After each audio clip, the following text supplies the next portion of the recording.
நமச்சிவாய வாழ்க. நாதந்தாள் வாழ்க. இமைப்பொழுதும் என் நெஞ்சில் நீங்காதான் தாழ் வாழ்க. வாழ்க வளமுடன். அனைவருக்கும் இனிய வணக்கங்கள்.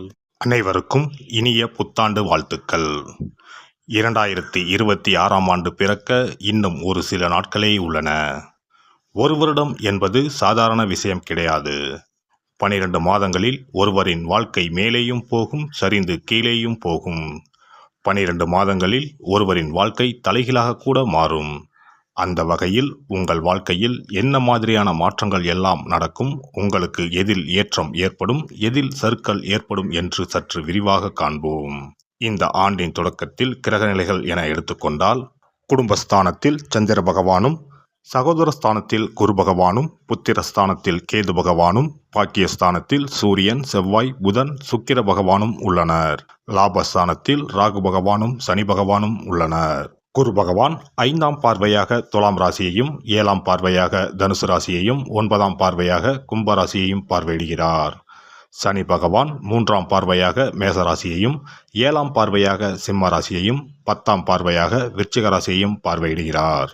இந்த கிரகங்களின் அமைப்பு மற்றும் பார்வையினால் உங்கள் வாழ்வில் ஏற்படும் சுப மற்றும் அசுப பலன் என்ன என்பதனையும், அசுப பலன் ஏற்படுமாயின் ராசிக்காரர்கள் செய்ய வேண்டிய பரிகாரம் என்ன, வழிபட வேண்டிய தெய்வம் யார் என்பதனை பற்றியும் முழுமையாக காண்போம்.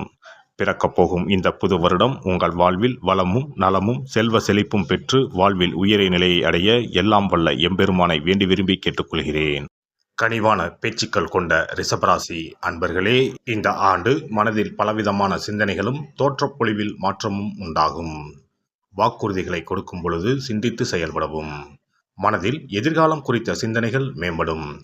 உடன் பிறந்தோர் உடன் இருந்த கருத்து வேறுபாடுகள் விலகும்.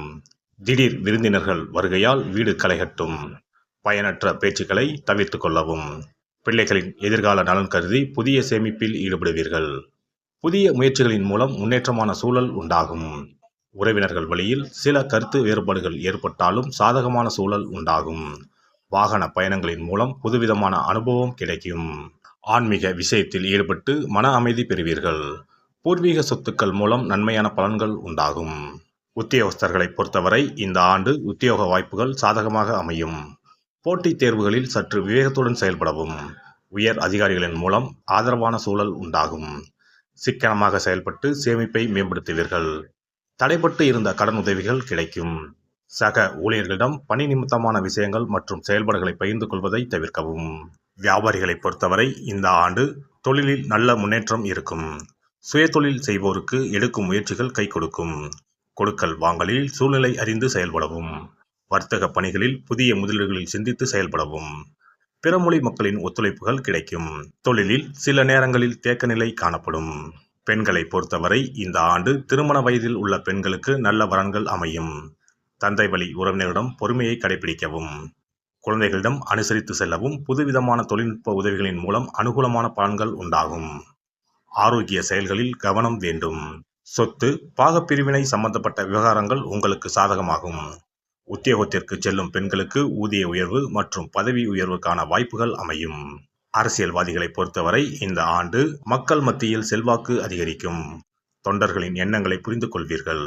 வரவுகள் குறித்த சில நுட்பங்களை புரிந்து கொள்வீர்கள். அதிகார பதவியில் உள்ளவர்கள் சற்று நிதானத்தோடு செயல்படவும். ஆன்மீக நண்பர்களின் ஆலோசனைகள் ஆதரவாக இருக்கும். வெளியூர் பயணங்களால் உடல் சோர்வும் அசதியும் ஏற்பட்டு மறையும். கலைஞர்களை பொறுத்தவரை இந்த ஆண்டு புதிய ஒப்பந்தம் பெறுவதில் விடாமுயற்சி தேவைப்படும். பொருளாதார வரவுகள் மந்தமாக இருக்கும். இசைத்துறைகளில் புதிய அனுபவம் கிடைக்கும். வயதில் மூத்த கலைஞர்களின் ஆலோசனைகள் மனதிற்கு மகிழ்ச்சியையும் புத்துணர்வையும் ஏற்படுத்தும். வெளியூர் பயணம் குறித்த எண்ணங்கள் கைகூடும். திறமைக்கான அங்கீகாரமும் பாராட்டுகளும் கிடைக்கும்.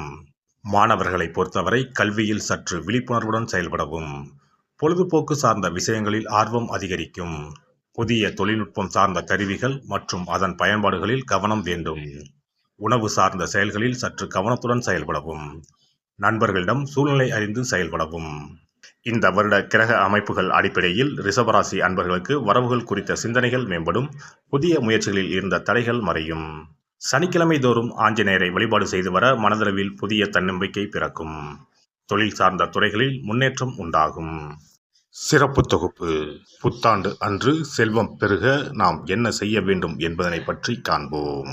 புத்தாண்டு அன்று நாம் சில விஷயங்களை செய்வதன் மூலம் வீட்டில் செல்வ செழிப்பும் அதிர்ஷ்டமும் மகாலட்சுமி கடாட்சமும் உண்டாகும்.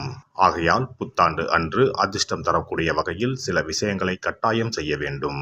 இன்னும் சில நாட்களில் 2026ஆம் ஆண்டு பிறக்கப் போகிறது. அதாவது ஜனவரி 1/1/2026 அன்று கோவிலுக்கு செல்வது, தானம் செய்வது, புது ஆடை அணிவது மற்றும் வீட்டிற்கு தேவையான பொருட்களை வாங்குவது என பலவற்றை செய்வதன் மூலம் நற்பலன்களை பெற முடியும். பொதுவாக பெரும்பாலான வீடுகளில் எதிர்மறையான எண்ணங்கள் எப்போதும் இருந்து கொண்டே இருக்கும். இதனால் வீட்டில் அதிர்ஷ்டம் என்பதே இருக்காது. முக்கியமாக குடும்பத்தில் மகிழ்ச்சி என்பதே இருக்காது. இவை அனைத்திற்கும் தீர்வு கடவுள் வழிபாடு ஒன்றே ஆகும். கடவுளுக்கு உரிய பொருட்களை வாங்கி வழிபடுவதன் மூலம் வீட்டில் நேர்மறை ஆற்றல் பெருகி குடும்பத்தில் மகிழ்ச்சியும் செல்வ செழிப்பும் உண்டாகும். புத்தாண்டு அன்று வாங்க வேண்டிய 3 முக்கியமான பொருள்: துளசி இலை, ஏலக்காய், கல்உப்பு. துளசி இலை, ஏலக்காய், கல்உப்பு ஆகிய 3ம் மகாலட்சுமியின் அம்சம். ஆகையால் வருடத்தின் முதல் நாள் அன்று மேற்கூறிய 3 பொருட்களை வாங்குவதன் மூலம் வீட்டில் செல்வ செழிப்பு உண்டாகும். துளசி இலையை வாங்கி வந்து பூஜை அறையில் பெருமாளுக்கும் ஆண்டாளுக்கும் வைத்து வழிபட வேண்டும். அடுத்து ஏலக்காய் வாங்கி வந்து பூஜை அறையில் விளக்கின் அருகில் வைத்து வழிபட வேண்டும். செல்வ செழிப்பு உண்டாக்குவதில் கல்உப்பு முக்கியமான பொருளாகும். ஆகையால் கல்உப்பை வாங்கி கட்டாயமாக பூஜை அறையில் வைத்து வழிபட வேண்டும். வாங்க வேண்டிய பிற பொருட்கள் என எடுத்துக்கொண்டால் மல்லிகைப்பூ, மஞ்சள், குங்குமம், சர்க்கரை, இனிப்பு, பசும்பால், குத்துவிளக்கு ஆகியவற்றையும் வாங்கலாம். புத்தாண்டு அன்று அதிகாலை எழுந்து குளித்து பிரம்ம முகூர்த்தத்தில் பூஜை அறையில் விளக்கேற்றி வழிபட வேண்டும். அடுத்து கோவிலுக்கு சென்று அபிஷேக பொருள் வாங்கி கொடுத்து தரிசனம் செய்ய வேண்டும். முக்கியமாக புத்தாண்டு அன்று ஏழை எளியவர்களுக்கு தானம் செய்ய வேண்டும். மேலும் அறுசுவை உணவுகளை சமைத்து கடவுளுக்கு படையலிட்டு வழிபடுவது நல்லது. புத்தாண்டு அன்று பிறருக்கு கடன் தரக்கூடாது. நல்ல நாட்கள் மற்றும் விசேஷ நாட்களில் பிறருக்கு கடன் கொடுப்பதன் மூலம் வீட்டில் அதிர்ஷ்டம் குறையும். ஆகையால் சுப நாட்களில் பிறருக்கு கடன் அளிப்பதை முற்றிலும் தவிர்த்து விடுங்கள். புத்தாண்டில் நமக்கு நன்மைகள் அதிகம் நடைபெற வேண்டும். 2025ஆம் ஆண்டில் சந்தித்த பிரச்சனைகள், துன்பங்கள், போராட்டங்கள், கஷ்டங்கள் ஆகியவற்றில் இருந்து விடுபட வேண்டும் என்பதே அனைவரின் விருப்பம். புத்தாண்டு பிறப்பதற்கு முன் எந்தெந்த பொருட்களை நம்முடைய வீட்டில் இருந்து அகற்ற வேண்டும், இவற்றை வீட்டில் வைத்திருப்பதால் என்னென்ன பாதிப்புகள் ஏற்படும் என்பதையும், இவற்றை அகற்றுவதால் புத்தாண்டில் என்னென்ன நன்மைகளை பெற முடியும் என்பதை பற்றியும் தெரிந்து கொள்வோம். வீட்டில் இருந்து உடைந்த அல்லது சேதமடைந்த பொருட்களை அகற்றுவதால் துர் அதிர்ஷ்டங்கள் ஏற்படுவதில் இருந்து விடுபடலாம். இவைகள் எதிர்மறை ஆற்றல்களை எளிதில் ஈர்க்கக்கூடியவையாகும். உடைந்த பொருட்கள், பழுதான சாதனங்கள், விரிசல் விழுந்த கண்ணாடி, உடைந்த நாற்காலி ஆகியவற்றை வீட்டில் இருந்து அப்புறப்படுத்திவிட்டு புதியவற்றை வாங்கலாம். நல்ல நிலையில் இருக்கும் பொருட்களாக மாற்றுவதால் வளர்ச்சி, நேர்மறை ஆற்றல்கள் ஏற்படும். பழைய துணிகள், புத்தகங்கள், பாத்திரங்கள் ஆகியவற்றை வீட்டில் இருந்து வெளியேற்றி விடலாம். வேறு யாருக்காவது தானமாகவும் அல்லது மறுசுழற்சி முறையில் பயன்படுத்தக்கூடியதாகவும் மாற்றி அமைக்கலாம். இதனால் நேர்மறையான விஷயங்கள் எப்போதும் வீட்டில் நடந்து கொண்டே இருக்கும். தேங்கிய நீர், காய்ந்த பூக்கள் ஆகியவற்றை வீட்டில் இருந்து தூக்கி எறிவதால் எதிர்மறை ஆற்றல்கள் வீட்டில் பரவுவதை தடுக்கலாம். புதிதாக இருக்கும் மலர்கள், புதிய தண்ணீர் ஆகியவற்றால் வீட்டில் எப்போதும் புத்துணர்ச்சி நிறைந்திருக்கும், மகிழ்ச்சி மலரும். காலாவதியான உணவுப் பொருட்கள், மருந்துகள், அழகு சாதன பொருட்களை வீட்டில் வைத்திருப்பதால் வீட்டில் தேக்க நிலை, எதிர்மறையான சூழல் இருந்து கொண்டே இருக்கும். இதனால் வீட்டில் அடிக்கடி நோய்களும் வந்து கொண்டே இருக்கும். ஆரோக்கியமான சூழலை வீட்டில் உருவாக்கவும், புதிய வாய்ப்புகள், நல்ல விஷயங்கள் தேடி வருவதற்கும் காலாவதியான பொருட்களை அகற்றிவிட்டு சுத்தமான காற்று, ஆற்றல் வந்து செல்லும் வகையில் வீட்டை காற்றோட்டம் உள்ளதாக வைத்திருக்க வேண்டும். எல்லாம் வல்ல இறையருளால் நீங்களும் உங்கள் அன்பு குடும்பமும் உடல் நலம், நீலாயுள், நிறை செல்வம், உயர் புகழ், மெய்ஞானம் ஓங்கி வாழ்க வளமுடன். இந்த வீடியோ பதிவு உங்களுக்கு பிடித்திருந்தால் லைக் பண்ணுங்க, கமெண்ட் பண்ணுங்க, ஷேர் பண்ணுங்க, மறக்காம சப்ஸ்கிரைப் பண்ணுங்க, பக்கத்துல இருக்கிற பெல் பட்டனை கிளிக் பண்ணுங்க. நன்றி, வணக்கம். ஓம் நமச்சிவாய. சிவாய நம.